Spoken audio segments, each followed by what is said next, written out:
One of the most frustrating things about Hedy Lamarr is she never gave interviews about doing her invention. She never talked about that part of her life.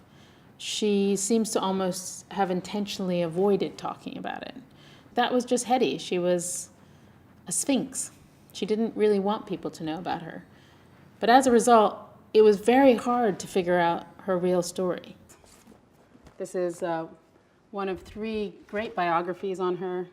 They talked to her children. There's some articles, there's some interesting biography, but there's no voice of Hedy Lamarr. How did she do this?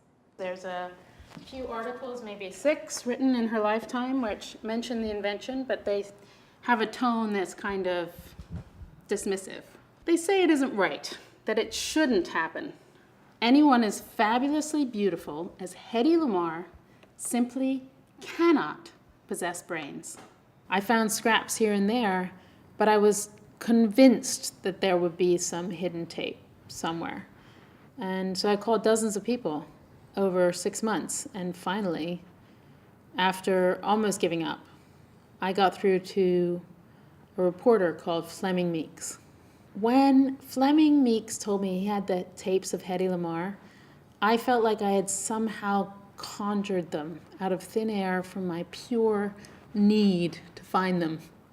It didn't seem real. All good ideas are simple. That's my theory. She was really a very modern, contemporary woman who was kind of stuck, somehow landed in the 40s, and acted as though she lived today, with no sense of boundaries or what she could and couldn't do. I'm a feisty soul, and God knows there's enough to fight around here. But wherever I am and whatever I'm doing, I will not let myself be beaten. She fought so hard to be a modern woman, a free person.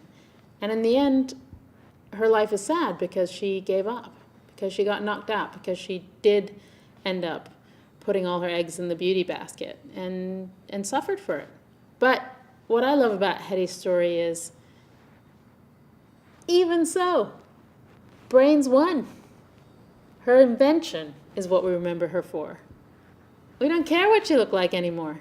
We only care insofar as she was the most beautiful woman in the world and she invented something that we all use today. We should question who else has invented something really amazing, because it means that pretty much anyone can think of extraordinary things. They don't need to have some advanced degree.